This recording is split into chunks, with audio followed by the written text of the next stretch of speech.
Welcome to another installation of our talks around software engineering, automotive, and mobility ecosystems here at 42 Wolfsburg. Today, we're super happy that Naja von Schmude joins us from one of our old friend startups, Peregrine.AI. And as she will share in a little bit, she is responsible for visual intelligence. To be honest, it's the first time I hear the term, and I do quite like it, and it is somewhat intuitive what it does. But she will share a bit more about what ignites her passion and where she landed and how she landed there. Because as you know, this talk is for everybody who is already at 42 and those who are thinking to join our automotive and mobility software engineering program in July. And obviously, this is a super exciting field. I think people are getting hired left and right. Peregrine is growing continuously. And especially for the women amongst you, I know that Naja has an interest to grow your presence in this space. So if you're thinking, hey, maybe to reflect with someone who has been so successful in the last couple of years about my career path and what I should do, don't be shy, really. I swear to God, these conversations are super helpful because 99% of the time, you either find out that you really maybe shouldn't do something that you thought you should do, but even more likely, you will find out that, yes, actually what you're planning is quite reasonable and a good path to pursue. And that gives you the confidence to pursue it with more energy and confidence. But first, I'm going to embarrass Naja a little bit and share about her background so you can understand how she got where she is today. And for that, I have prepared a little note. So she has just recently been part of the top 40 under 40, which is a great category. Congratulations that you made it, because obviously there's only a certain amount of time to get to that. And maybe you can share how that worked. In general, she's a real entrepreneur running Peregrine.AI since 2019 already, and that has gone through a number of funding rounds and connections with companies, connections with universities. They just recently hired their first PhD student in AI. So, you know, I think if you want to grow connections in the startup space in Berlin, that is a nice opportunity. Before, she spent a short moment in TomTom. Did you know that TomTom is the main sponsor of 42 in Amsterdam? So we're actually good friends with them as well and had some input already. And before TomTom, she spent quite some time at Bosch, who's also a partner of ours. And we're looking to work with them, especially in the context of the software-defined vehicle program. And before that, there were some apps, or at least one that was quite successful that you co-developed and put out in the market. And of course, an academic path that was leading towards the computer vision expertise and the work that you're doing today. Now, I hope I didn't get something major wrong, but by all means, do clarify anything that I might have exaggerated or put differently. We discussed that she will share some slides about the actual work that she does so that you can kind of delve into the technology and get a sense of what it means to work in this field. And then we'll sit down and have a fireside chat, which of course includes lots of time for you to ask questions. So as always, especially those who have never asked a question, challenge yourself to take the mic and ask something. And if you always ask questions, you're welcome to ask a question again. With that, Naja, I pass the floor to you. Thanks for being with us, and the floor is yours. Yeah, first of all, thank you very much for the invite and for the warm welcome introduction. Maybe I can connect some of the dots you already put out here from my CV. Maybe also to share a little bit how basically this whole journey came together, especially here for all the engineering students. And you're maybe, I'm not quite sure where on your career path you are, if it's maybe still in the beginning or if you are about to change careers and now start going into engineering, right? Yeah, for me, it was basically a rather classical journey. I started computer vision studies in Berlin at the Freie University and basically got hooked there by computer vision robotics, as they had quite good and famous student projects in this area. They had the Corolla Cup team. It was, wasn't it? This was also what I then did in the end. But what was they initially very famous for was the another robotics project. It was about soccer playing robots. It was originally yeah, exactly. I remember they became world champion computer robot football players. Exactly. This was originally that was the Foo Fighters, and afterwards it was the Humanoids. And the Humanoids, that was where I joined. This was humanoid like robots, like 60 centimeters high, like small children. And we competed in world competitions. Actually, the time when I was in, we became the world champion twice, just losing against Darmstadt. So it was always some German final. It was fun times, but that brought me into robotics and especially computer vision. Maybe also to put it in a context, that was basically in the time where the first smartphones came into the market. So, and we had all compute basically in the robots, right? There was like autonomous, and they did all the decisions on themselves or by themselves. So no remote control or whatnot, but that also gives you an outlook what the compute capabilities were back then, right? It was way before deep learning, way before the real AI basically bubble came, what we are now so used to, right? It was really fun times, and it got me hooked. And basically, then I wanted to continue in that space, and also know I wanted to do a little bit more research. And by then, I worked a lot on localization and mapping in this robotics basically team. And yeah, it's about how to use a camera as like location sensor, right? So that the robot knows where it is and how it perceives the environment and finds the best path to the target, right? And by more or less accident, I kind of ended up at Bosch. It's like I joined as an industrial PhD student. So I wanted to do research and I wanted to do a PhD, but I knew I didn't want to spend all my years in academia. So this sounded then like a quite good idea. I also liked it, learned a lot, and started on a robotics project there, also computer vision. This was warehouse logistics and I don't know, lawnmowers and all kind of different applications where we played around with. But then it moved more and more towards autonomous driving.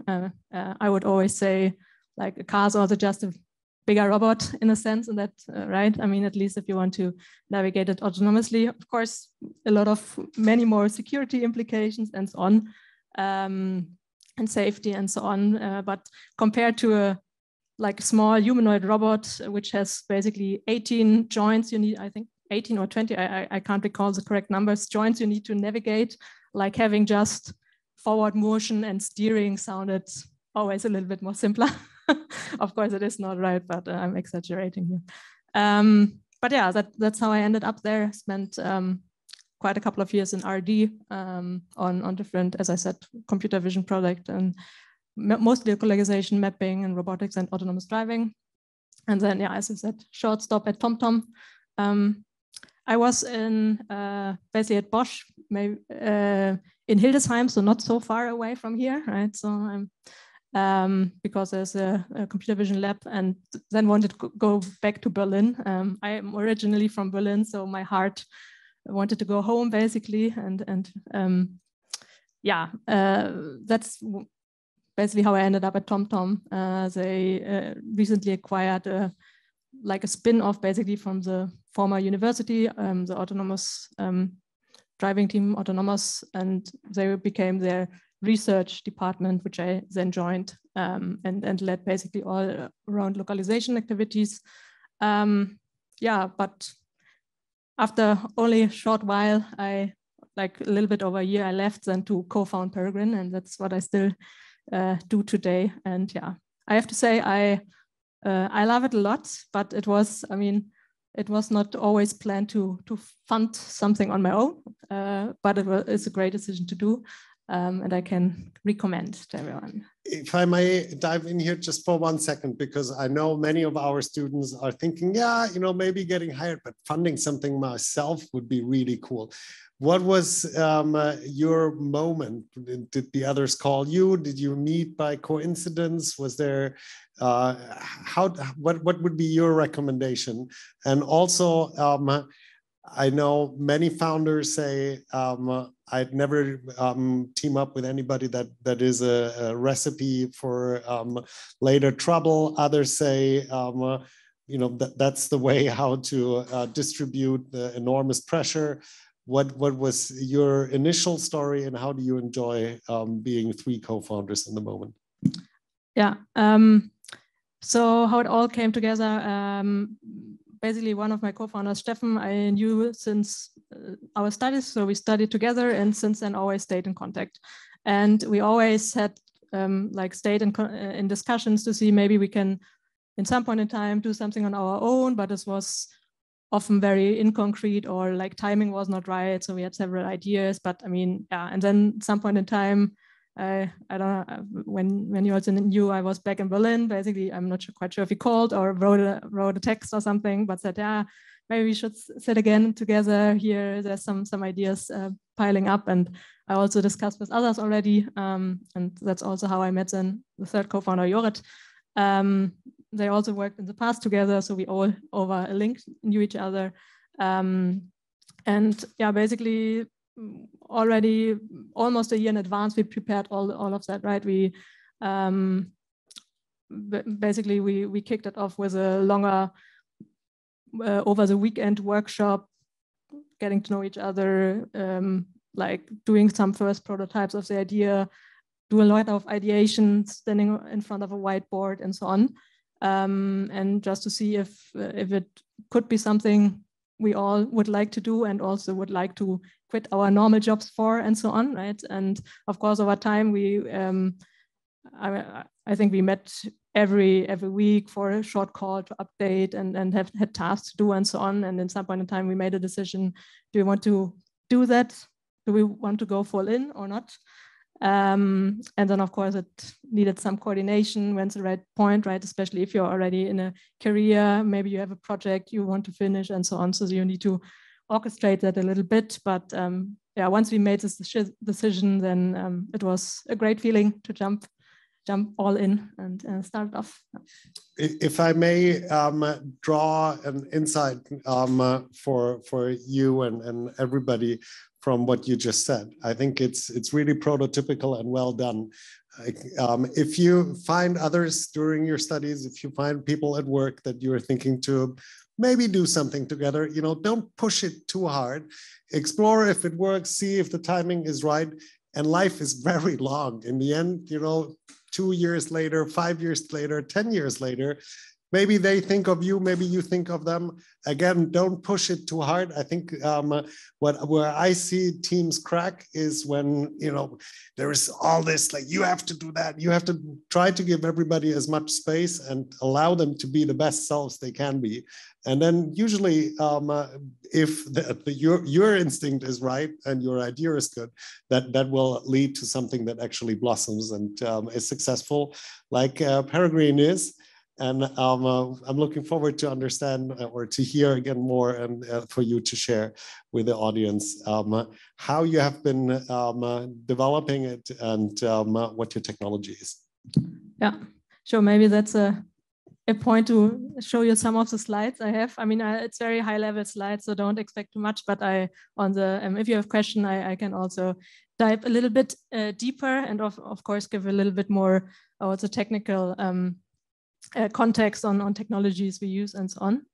Is it here on the, yeah, thank you. That's just an overview. Maybe very high level, right? You already said it in the introduction on the slide. We say we provide visual intelligence for mobility.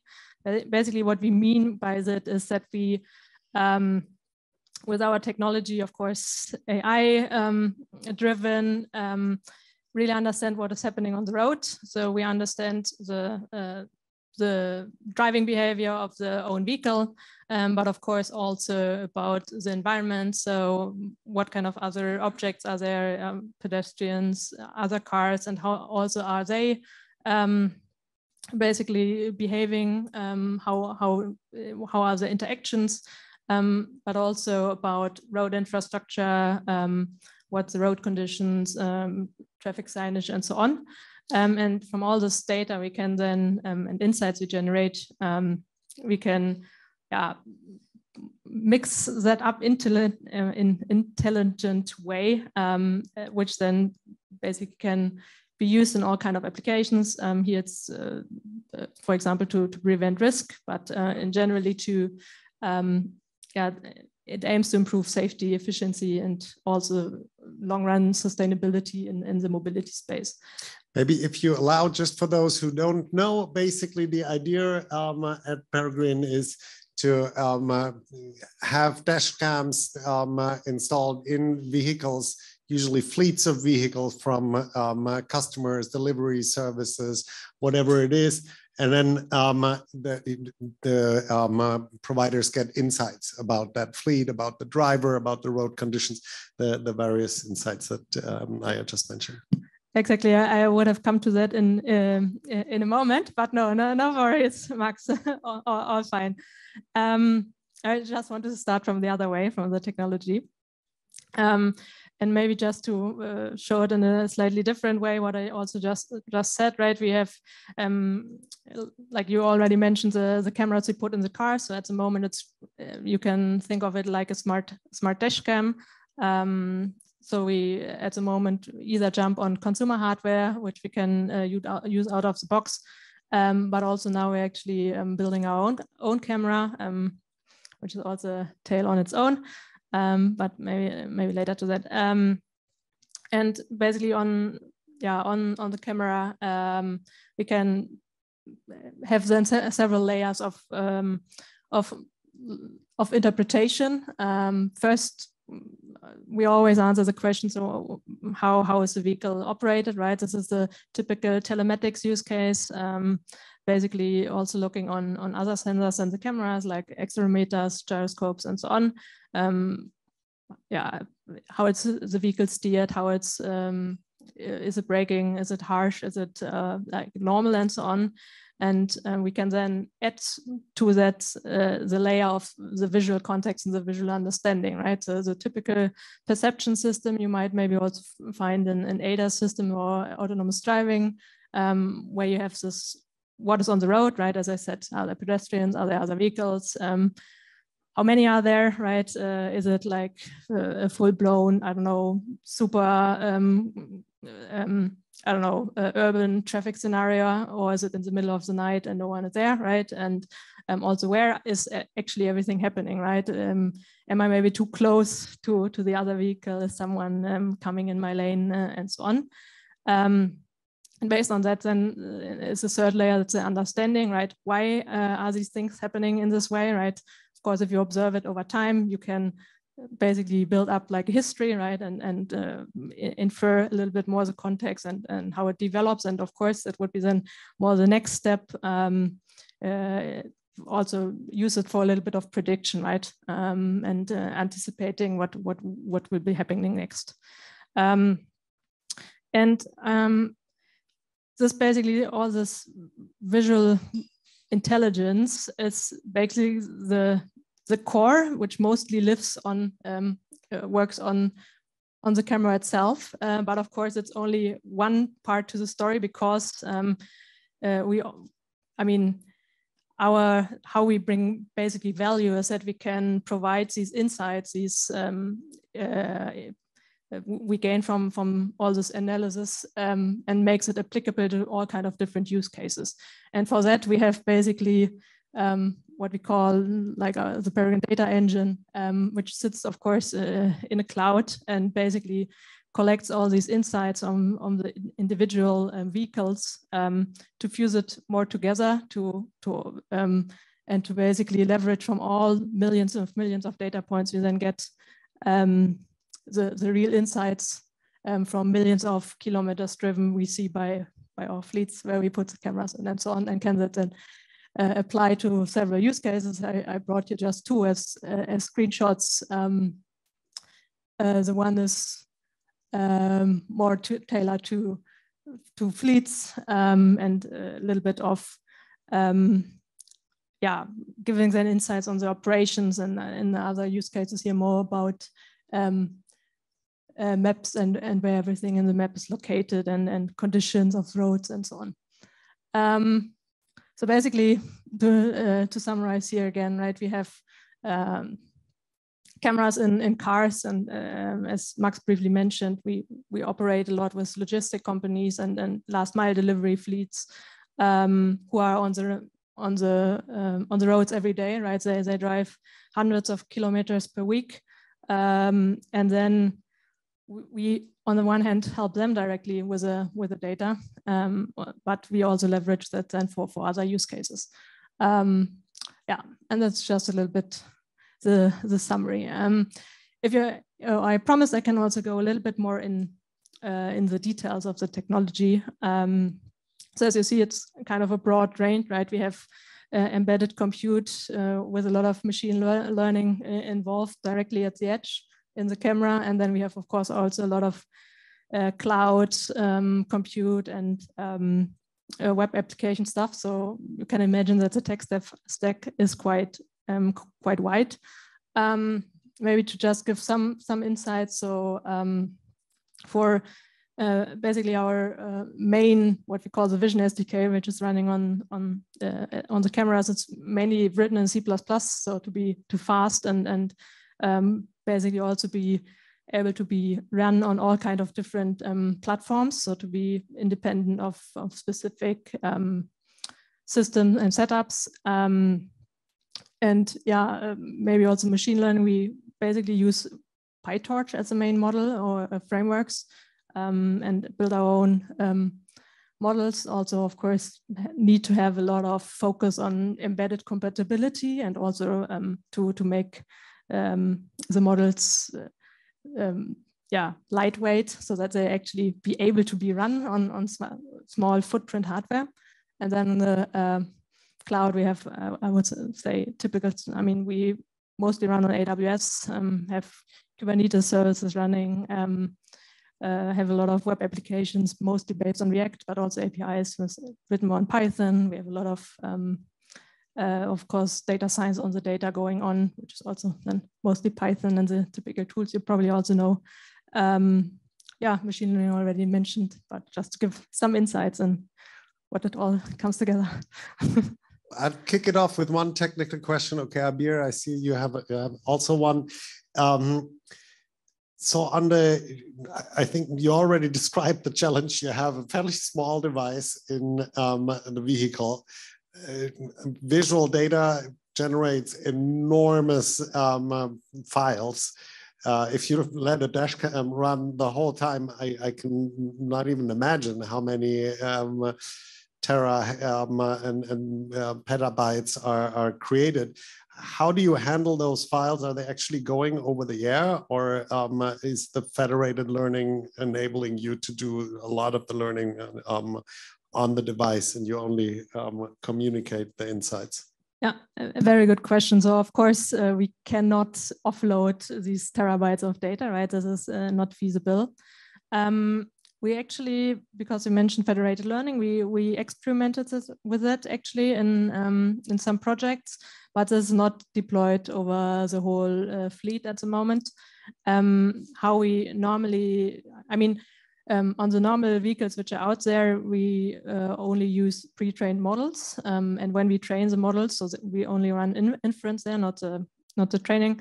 And of course, we have also a lot of data recorded when for training purposes, also a lot data labeled. But there's of course also a lot of already data available for like from similar angles and so on. From you can just use as data sets out of the box, right? So we piggyback also on that. But generally, and I think that is I mean this was what I just said more on the how we improve our models and for the training. But in general, what's basically intelligent bit is also, because you asked about the visual intelligence, is that we actually make the decisions what is relevant and what is not relevant directly at the edge on the device and the camera, right? So based on all what I showed, right, this how is the vehicle operated, what is in the scene present, right? From pedestrians, we can make we can derive, is the scene relevant or not? And the relevant is, can we then decide, I mean, can be different things, right? Maybe it's super risky event or scenery. Maybe it's also something very in context of, I want to improve my models. Maybe it's also, I know that I'm very uncertain in maybe certain detections of objects, right? Maybe some thresholds were very on the border, and I say, maybe on this image material, I want to look closer later on and improve my models on. So just this relevant bit of information, I can then basically send back, right? So it's, and this is basically a percent or less than % of all the video stream basically you see.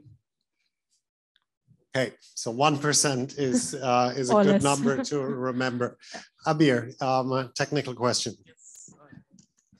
So technical question would be about, I saw in the video, because a few minutes ago I was working with this yesterday, there was a computer vision model was launched to democratized by Andrew Ng, landing.ai. So I was working with it a few minutes ago. My question would be about like you said, it's a huge amount of files, like you have to collect, but you cannot send it to cloud. There's not going to be always internet. How's it going to be? What I was thinking about the security part. You're changing its perception. It can train, it can check the data, what is seen.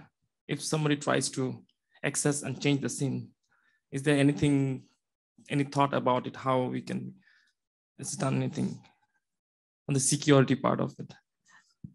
I'm not 100% sure if I understood your question correctly, but I mean, let me answer in regards to security. So very fair point, right? And that's something also which is very important to us. So for example, all the video image data, when it's stored on the device, and that only lives for a limited period of time, then it's always by default encrypted, so that if someone else tries to steal the device or hack it, they can't do anything with the data, for example. And the second bit is not in regards to security, but more privacy. This that we also anonymize all video footage directly, meaning we detect directly faces and especially license plates. I mean, in regards to GDPR, and basically blur it so that the individual is not recognizable anymore. One more. Hey, I'm Finn, and I have a follow-up to the selection you were talking about earlier. How do you choose what's relevant? Do you have some hard set criteria, or are you trying to emulate what our mind is basically doing, where it's like an attention-based model that's running in our brain? Where, like, for example, in a big crowd, you cannot hear everyone, but once you hear your name, you can automatically hear the conversation. Are you trying to emulate something similar? Or? Thanks for the question. Very, very good. No, at the moment, it's very configurable what you would find relevant. We have some basics, Like, I mean, for example, for fleets, right? If there's an accident or something really severe happening or an almost accident, then this is by default always relevant, and we, for example, kind of save it or communicates information. But other things are very configurable. So we have actually also a web tool where you can, based on some rule-based descriptions, configure what you, for example, for your use case would find of relevance, and then you get basically image and video footage, of course, anonymized back for that, right? And all the scene description, for example, what you like. This could be something like there must be, I don't know, pedestrians, or this is and in that configuration, or there must be also someone crossing the road in front of a vehicle or whatnot, right? You can basically design some ruling based on that, or you can also say something like, I give you an example image and I want something, or multiple example images, and I just want sceneries which look similar like that, because it's maybe not easy to describe, right? And in that way, you can describe the relevancy based on your use case. But I like your approach with this attention very much. That's a cool idea. Maybe I bring that back to the team. All right, thank you. I don't know if you want to show another slide. Otherwise, we can move to the more fireside chatty. Yeah, that is really wonderful. Again, please do feel encouraged to reach out. So, you know, for this semi-series, we invite quote unquote thought leaders. And the idea is, of course, for those of you who know William Gibson, great science fiction writer who came up with cyberspace as a term back in the day. So you can imagine it's not too current science fiction. But anyway, he has a wonderful quote, and that is, the future is already here, it's just not evenly distributed. So the thought about thought leadership and inviting interesting folks like you is that you probably see things in the world already happening, and you know that it's possible, and from that you can extrapolate that it's not unlikely that in a couple of years the world's going to move in that space. That's obviously kind of the assumption when you do a startup, right? That you're early and you can move and prepare the ground and be there before others arrive. So if you look, you can choose your own time horizon, right? I mean, 5 years would be great. If you want to go beyond, that's also great, because it allows you to be a bit more speculative. Where do you think Peregrine in your field is moving? What are the interesting trends, mega trends, things that you expect to happen in the next couple of years? Yeah, very good question. Always maybe a little anecdote, always when we started Peregrine, like now 4 years ago, we always had already slides where we said by 2025, which is now of course earlier than in 5 years, but we always said basically every new vehicle which will come on the market will have cameras as sensors. And just imagine what value is hidden in all this basically data, right? If you can leverage. And so far, everyone was just, I mean, thinking about, of course, ADAS systems and autonomous driving, but until that will hit the road, it will still take a while, right? And we wanted to bring in some benefits already now with similar technologies. I think we see very clearly that this will definitely happen, right? There are also now more and more regulations in place which will force, like ESA and so on, with intelligent speed assistance, that more and more it's camera sensors and other sensors to improve safety will come into vehicles. Moving forward, we will see more and more on that. I mean, if we go more beyond that, right? Of course, there's the whole trend of autonomization, right? Digitalization, especially in the mobility space. Which system will come in which area and which level of automation, it's probably a whole other discussion, because there are so many flavors, right? Fully autonomous versus like, I don't know, partly automated or restricted to certain regions and so on.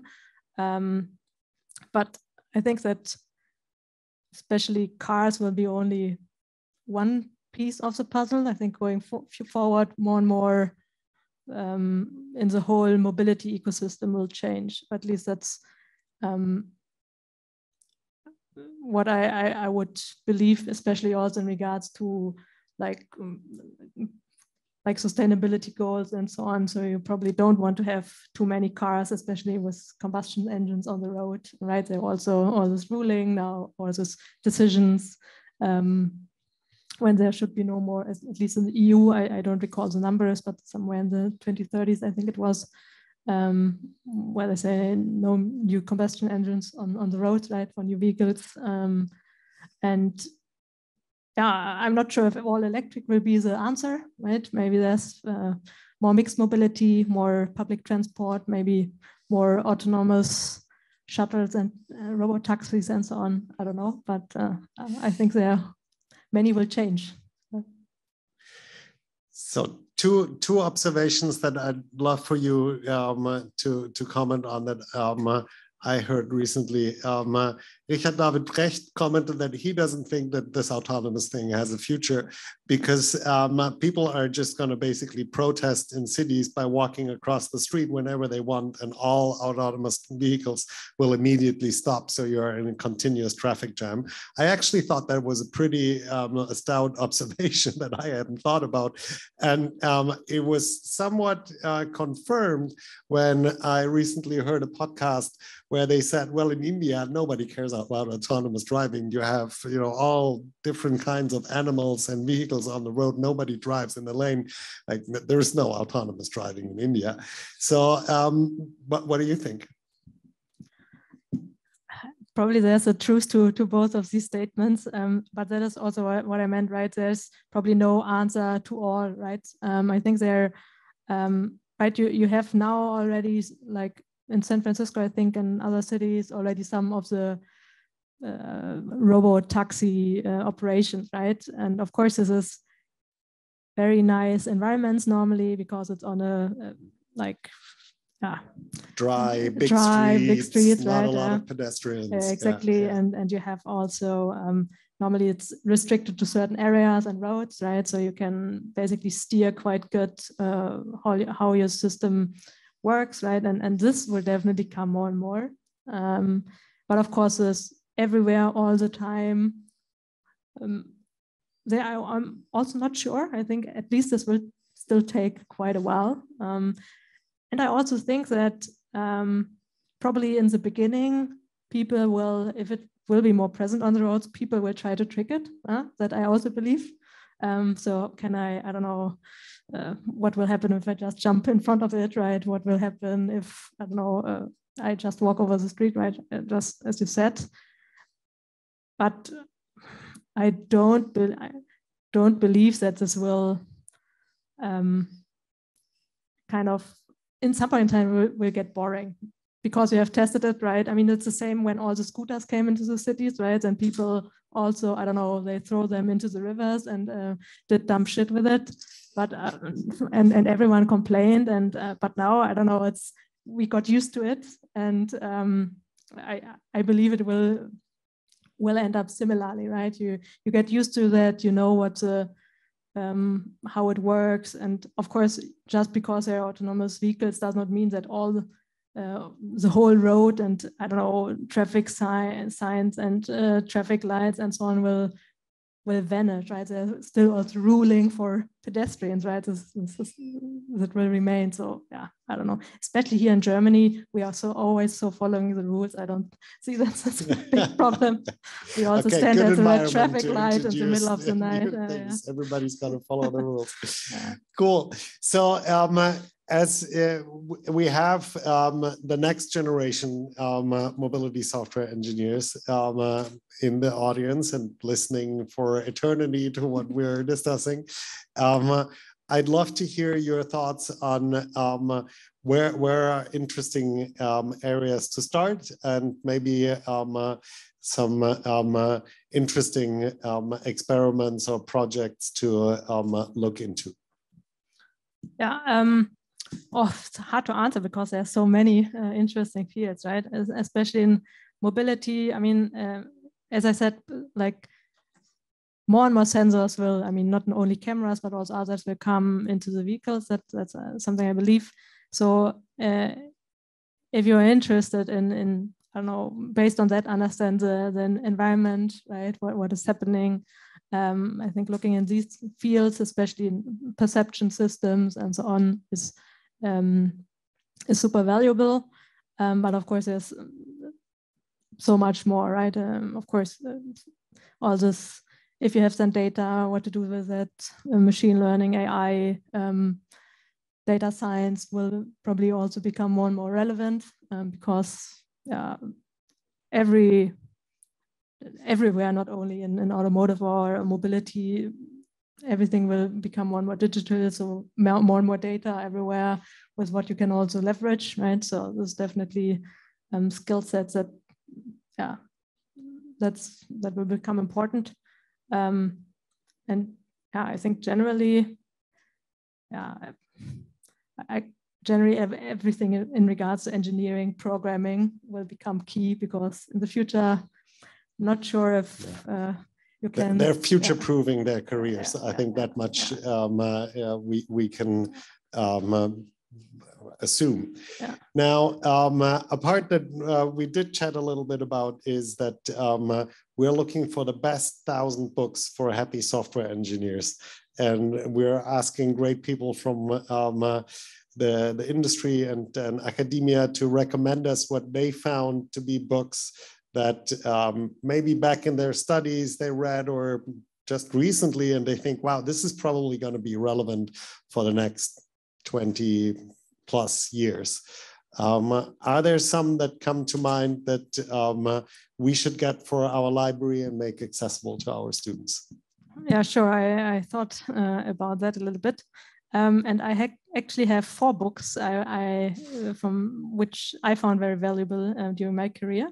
2 are more on really technical topics. So the one is basically called probabilistic robotics. This is, I think it's already also, I mean, from the beginning of 2000s or so. It's already quite old, but this was one of the books which got me started also in the robotics part, and explains very well, like based on Bayes theory, different principles from motion planning, but to localization mapping. And it's very, very good introduction book for really the theory behind it. And it's still, I would say, it is relevant probably forever. Because of math behind it and so on. The second is more. Hang on, if I may just very briefly, for those of you who are not already at 42, or for those who are at 42 and are wondering what the hell she's recommending a theory book. Well, we're not against theory, right? The idea is that the learning model at 42 is get your hands dirty and get as much understanding as you can from hacking and exploring the and gaining experience. But once you get the basics, and once you do the projects that we think about in a curriculum that are possible to do, you'll run against walls that are only so possible once you've actually found that, this is so good, I want to learn so much about it and specialize and read a thick book and get through the difficult parts of theory as well. Just to explain, because sometimes people say, 42 is not about theory. No, the learning is practical. And then once you know what you want to do, you have to understand the theory as well. And the good thing about this book is there's actually very practical examples, and they have a lot of basically formulas and pseudocode accompanying all the descriptions. So it's also very practical in a sense, but also gives a good theory, right? Thank you. Let's add it to the library. Yeah. Then the second is more in the computer vision part, but it's called multiple view geometry. It's about if you have multiple cameras or like a camera over time. The theory behind basically to make sense and from 2D to 3D. That's also during my PhD time, my basic book basically, but it's also a lot of theory, but also very practical and will be also relevant probably forever because the math behind it will, I mean, it's just a math, right? So it won't change. So it's a very, very, yeah, the technical books. And then I have two I thought about more in the engineering principles and being a programmer, and probably maybe that's probably already on the book on the list, but the clean coder kind of as a code of conduct, it is, yeah. So it's but it's really good. I found valuable to think about what if I want to be a professional engineer programmer, what is maybe, yeah, what principle should I follow, and yeah, what responsibilities will this entail and so on, that I found very very good. And the second, it's more about then also project managing in the part of software projects, and it's called the mythical man months. And I think that's already, I don't know, from the 80s or something, so really old. But I found it still has many true yeah, observations in it, so that you can't, for example, just add more people to a project, might make it faster and so on. So they're like inherent, I don't know, structures and processes and communications and so on. This, yeah, I found both very valuable.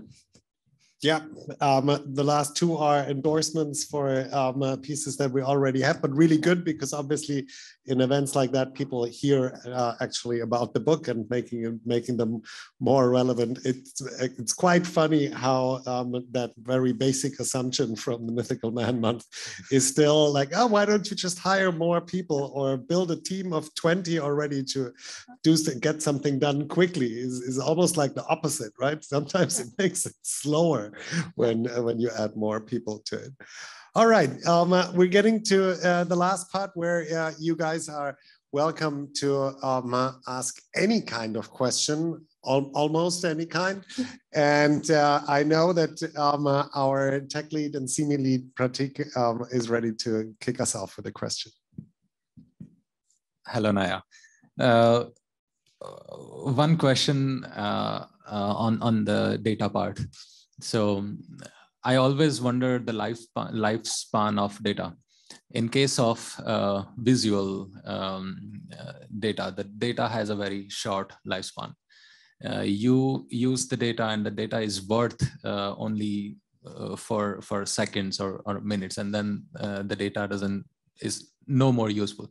So in this technology which Peregrine is working on, what do you say about the real data which you are making use of in the edge computing, and then you upload not everything but the important ones on cloud, and what happens then? What happens to that data which is, let's say, hours old, days old, months old? Why I am asking this question is, I hate to say it, but I want to know when that data qualifies to be an open source data. Yeah, I think that's definitely a true observation, that of course every data point has a lifespan, or where it's relevant or where not. I think it's very dependent on the use case. So of course, if most data is not relevant after a few maybe minutes, hours, whatever, but there are still many which are relevant for longer. I mean, especially if you look on,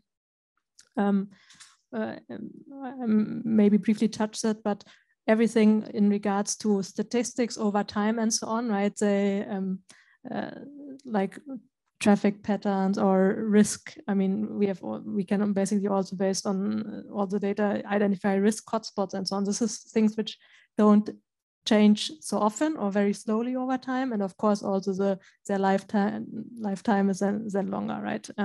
But of course you also need a lot of data to build up these statistics, right?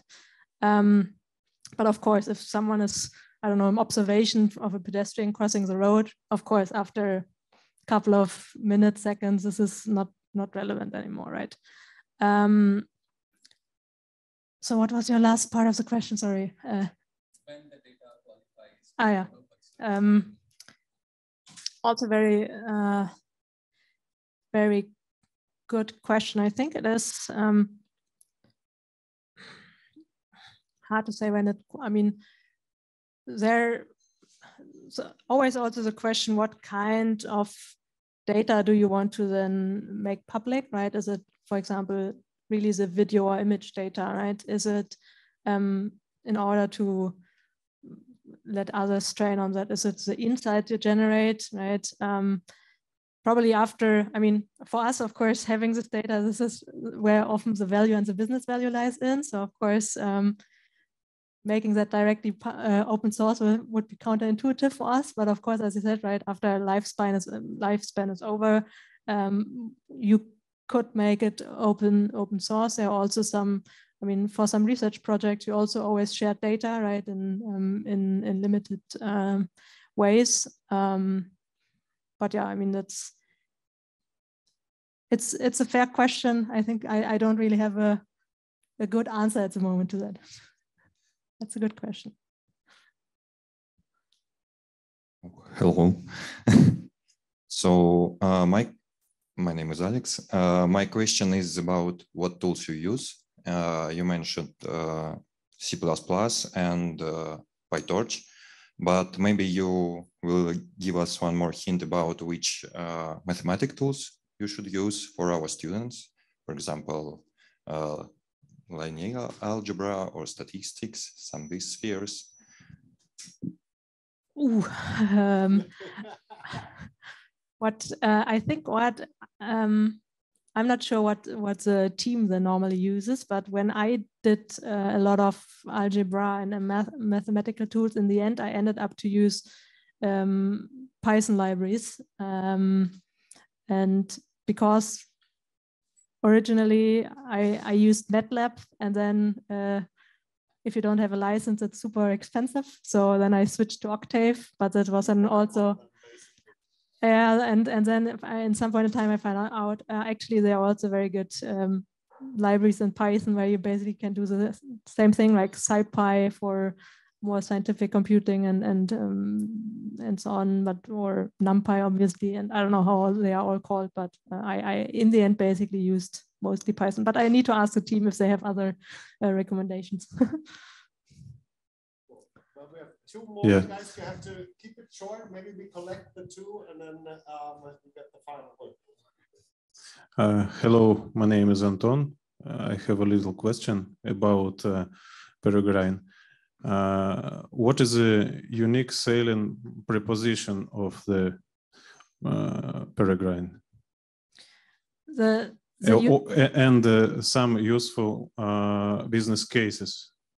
Thank you. Yeah, sure.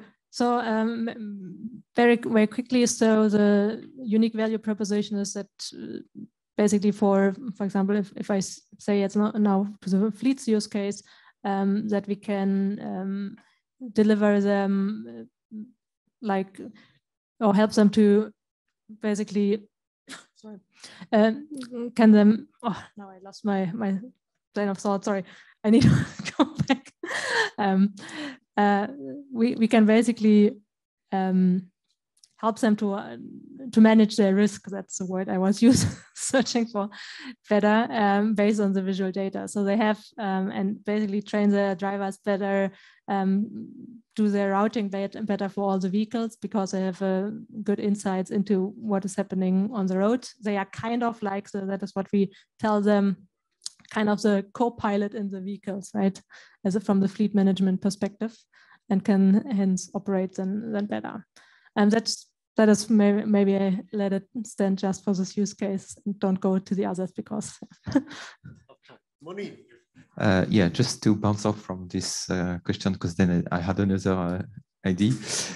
Could you use your technology to do something a little bit different, like train racing driver to be better driver, like application in motorsport? could be used, yeah. I mean, we never looked into racing, right? But the technology is very generic, right? So of course, higher speeds might impose certain constraints, and it's not tuned for this kind of parameters. But in general, yeah, the technology is there to have an understanding how the vehicle is operated, what the environment looks like, and basically give guidance based on that. And a little bit the other way around, coming back to the question that you just described, right? It can detect unsafe driving. And basically, if the people in your fleet that are always claiming that, oh, you know, somebody crossed me or whatever, you can basically show that that might not be the case and have them trained. So Naja, I thought that was a really nice first session. I'm saying first because I hope this is the first of many. We do organize a networking event with Peregrine in a couple of weeks in Berlin, and that is also the first of a series. So as said, I think that it's just a very good relationship and the kind of environment and startup that I think our students would enjoy, and I hope you enjoy the connection to us and the other fellows. Thank you so much for coming to Wolfsburg today and for being with us. And thanks to all of you for your interest and participation. See you on the internet and at 42.